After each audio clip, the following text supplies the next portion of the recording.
अब अपन लोग अपनी मूल बात पर आते हैं। धीरे धीरे धीरे धीरे बाल क्रीड़ाएं करते करते करते करते वो आयु परमात्मा पूरी कर गए। परमात्मा लगभग विवाह योग्य उम्र में आए। 7 हाथ ऊंची काया, सुनहरी काया, गठीला शरीर,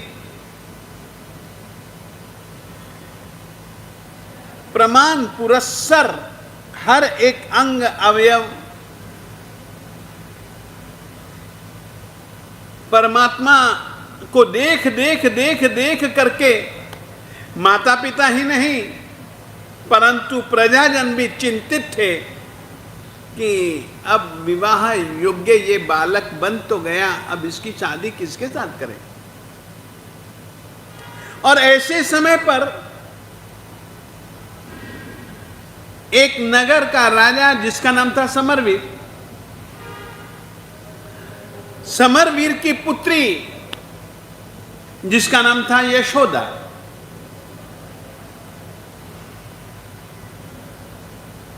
राजा ने जान लिया कि यशोदा वर्धमान को चाहती है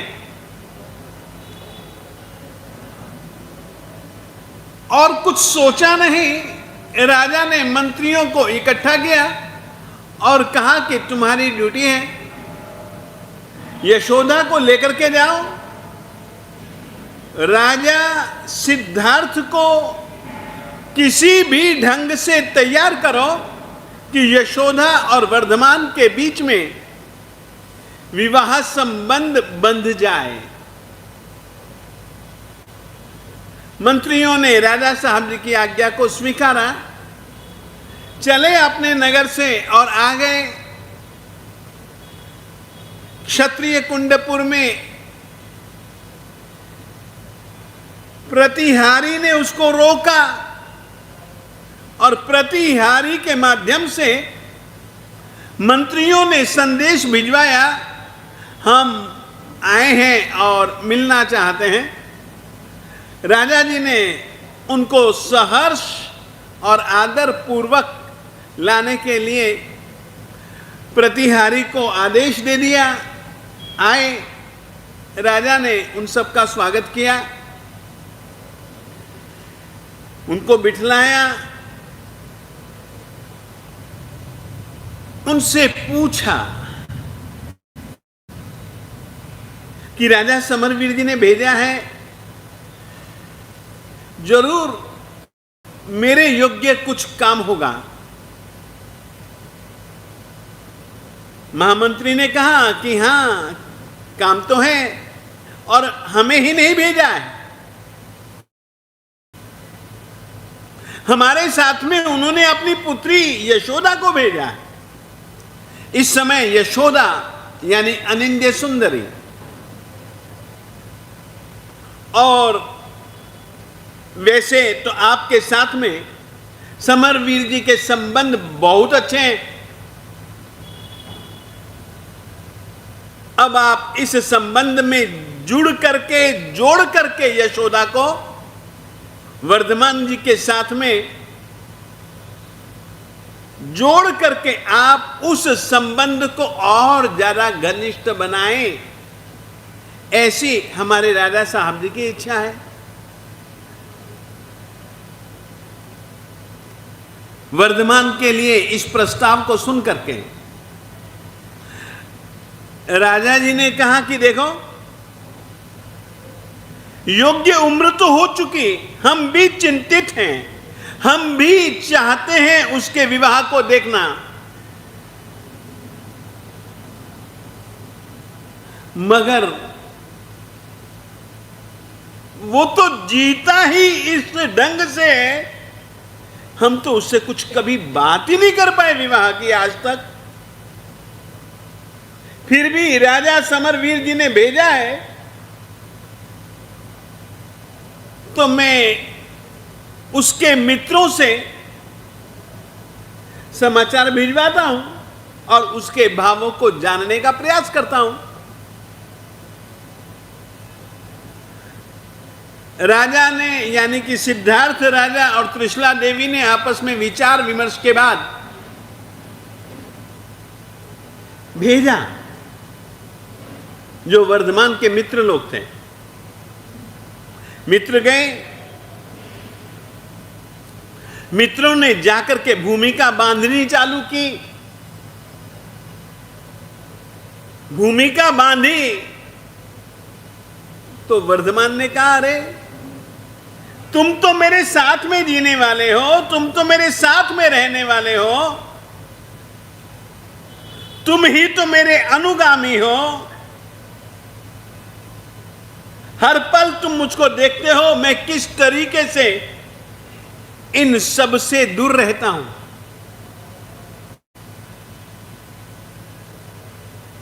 स्त्री तो परिग्रह है,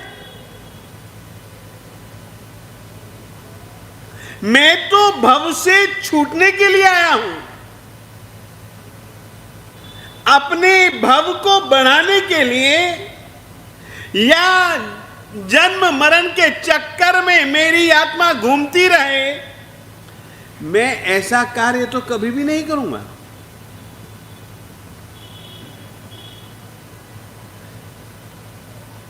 मुझे दुनिया की किसी भी चीज के ऊपर तो छोड़ो, एक सामान्य रूप से जो पुरुष को स्त्री के प्रति एक आकर्षण, मैं जन्म से ही उससे विमुख हूं। मित्रों ने कहा, ये तो हम जानते हैं, ये तो हम देखते हैं, समझते भी हैं, परंतु जिस तरीके से हम आपसे बने हैं उसी तरीके से आपके माता पिता की आज्ञा भी तो हम उसका उल्लंघन नहीं कर सकते।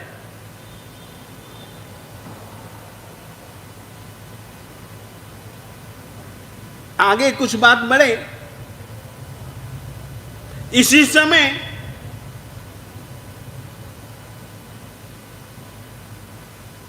स्वयं भगवान महावीर स्वामी जी की माता त्रिशला देवी वर्धमान कुमार के पास में पहुंचे। वर्धमान कुमार ने जैसे ही अपनी माताजी को अपने महल में, अपने कक्ष में प्रवेश करते हुए देखा, वर्धमान कुमार खड़े हो जाते हैं, सामने जाते हैं, चरणों में प्रणाम करते हैं, मां को अपने साथ ला करके सिंहासन पर बिठलाते हैं, मां के चरणों में बैठते हैं।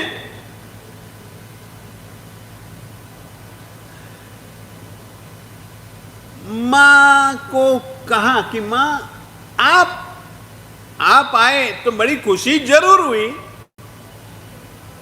परंतु मां आपने यदि मुझे अपने पास बुला लिया होता तो मुझे और ज्यादा खुशी होती। बस बेटे, कुछ काम आया, तेरी याद भी आई तो चली आई, बड़ी मेहरबानी की मां, कहो मेरे योग्य क्या काम। तो माता जिस काम के लिए आई थी, माता ने कहा कि देख, हम भी जानते हैं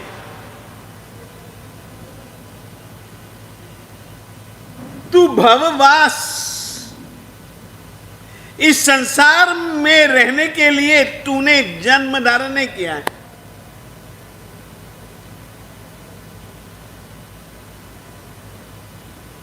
तू तो कर्मों की जंजीरें काटेगा और उसके साथ साथ में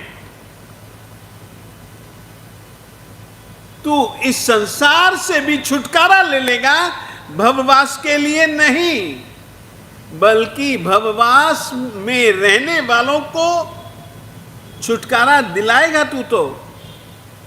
परंतु फिर भी हमारे गृह में तेरे वास को हम महान पुण्य मानते हैं। मां, छोड़ो ना ये बातें, मेरे योग्य काम कहो मां, आपका काम करना मेरा परम सौभाग्य, बहुत खुशी होगी।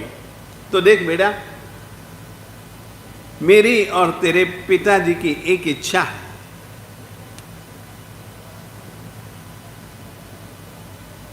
तुझे विवाह के बंधन में बंधा हुआ हम देखना चाहते हैं। और इतना ही नहीं, अपने ऊपर भरोसा करके राजा समरवीर ने अपनी पुत्री को भेजा, यशोदा को, मंत्रियों के साथ में। ऐसे संयोग में हम चाहते नहीं कि इस यशोदा को वापस भिजवाएं।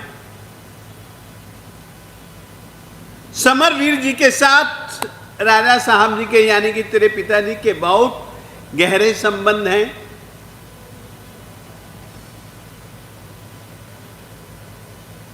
वर्धमान कुमार जी ने सोचा, गर्भकाल में मैंने अपने आप को स्तब्ध कर लिया था, मैं बिल्कुल हिलता नहीं था। वो केवल अपने माता पिता की खुशी की खातिर, माता पिता को दुख ना हो इसलिए, परंतु माता दुखी दुखी हो गई तो फिर मैंने हिलना चालू किया।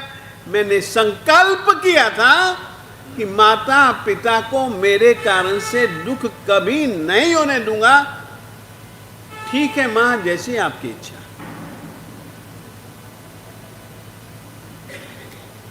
त्रिशला महारानी बेटे की स्वीकृति, यूं स्वीकृति पाकर के राजा सिद्धार्थ के पास में जाती है, राजसभा में जाती है और जाकर के राजा साहब जी को पुत्र की स्वीकृति, राजा साहब जी ने मुहूर्त दिखवाया और मुहूर्त दिखलाने के बाद यशोदा के साथ में शादी भी परमात्मा की हो गई।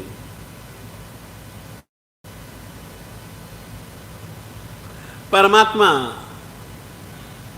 विवाह के बाद अब गृहस्थ जीवन जी रहे हैं।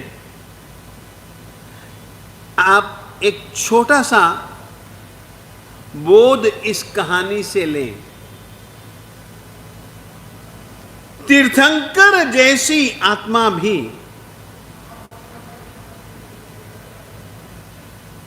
तीन भुवन के नाथ हैं।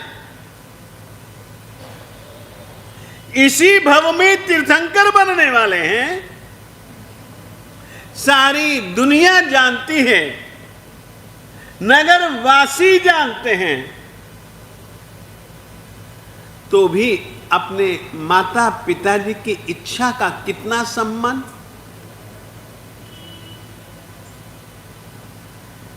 अपने माता पिता के प्रति कितना आदर सत्कार,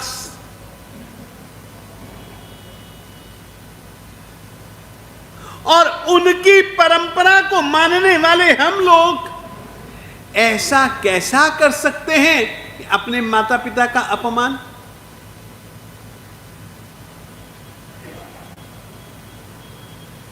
जब अपना तीर्थ नायक, अपना धर्म नायक, जिसने गर्भकाल में ही कि मेरे माता पिता को दुख हो, मैं ऐसा कुछ बोलूंगा नहीं, ऐसा कुछ करूंगा नहीं, ऐसा कुछ कहूंगा नहीं,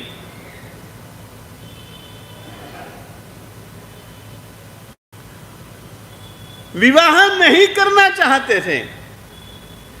मां के एक बार कहने से ही, ठीक है मां,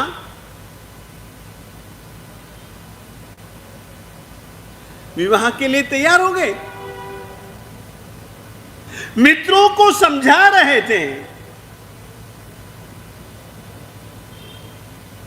कि विवाह आत्मा के लिए, जन्म मरण के लिए, कर्म बंधनों के लिए, आत्म विकास में बाधा स्वरूप है।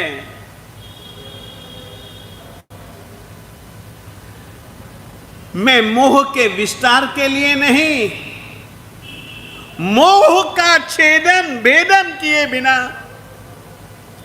मोक्ष नहीं, इसलिए मैं तो मोह का छेदन भेदन के लिए विचारता हूं। मैं कैसे पूर्व की ओर मेरी मंजिल और किस किस रीति से मैं पश्चिम की ओर चलूं।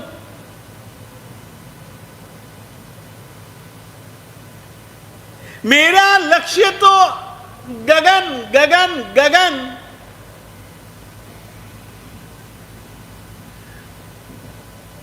गगन का अंतिम अंतिम अंतिम छोर। मैं किस तरीके से मैं पाताल की ओर अपने कदम बढ़ाऊं। मंजिल मेरी ऊपर और तुम मुझको क्यों टांग पकड़ करके नीचे घसीट रहे हो। ये कहने वाले भी माता ने बस एक ही बार कहा है कि बेटे तेरे पिताजी की और मेरी इच्छा है। ठीक है, स्वीकार। इस तरीके का अपने जन्मदाता माता और पिता के प्रति ऐसा स्नेह, अपने माता पिता के प्रति ऐसी भक्ति, मैं चाहूंगा परमात्मा के इस तरीके की भक्ति को सुन करके याद करके अपन लोग एक छोटा सा विचार नहीं नियम करें, हम अपने माता पिता का अपमान नहीं करेंगे।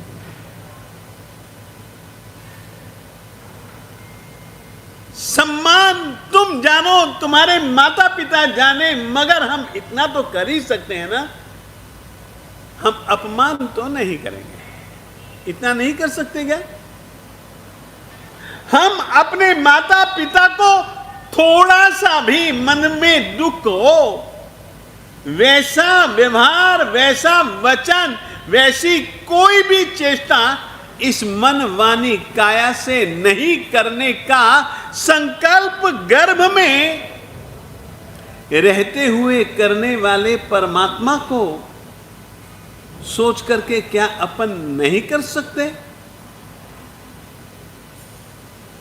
हम गाते हैं, इसके गीत को सुनकर के मुझे एक फिल्मी गीत याद आया, ले लो दुआएं माँ बाप की, सिर से उतरेगी गठरी पाप की। तो क्या अपन माता पिता से आशीर्वाद हर रोज नहीं ले सकते हैं क्या? हमारी मूर्ति पूजक परंपरा में परमात्मा के अभाव में परमात्मा की प्रतिमा को परमात्मा स्वरूप मान करके हम लोग उनकी पूजा करते हैं, भक्ति करते हैं, उनका कीर्तन गुणगान करते हैं, उनको प्रणाम करते हैं कि जैसे कि एक जीवित परमात्मा को प्रणाम किया जाता है। तो क्या हम अपने गुरुओं की फोटो को देख करके, परमात्मा की फोटो को देख करके, क्या उस तरीके से भक्ति बहुमान से हम परमात्मा को हाथ नहीं जोड़ सकते क्या? जरूर जरूर मेरे देवताओं, 2550वां यह निर्वाण वर्ष, कम से कम हम तो यह जरूर चाहेंगे अपने माता पिता के प्रति एक गहरा सत्कार, सम्मान, उनकी इच्छा का स्वीकार। अपने को सहना पड़े सह लेंगे, मगर हमारे कारण से माता पिताजी को दुख हो, वैसा तो हम नहीं करेंगे। क्या ये बात हम अपने जीवन का अंग नहीं बना सकते?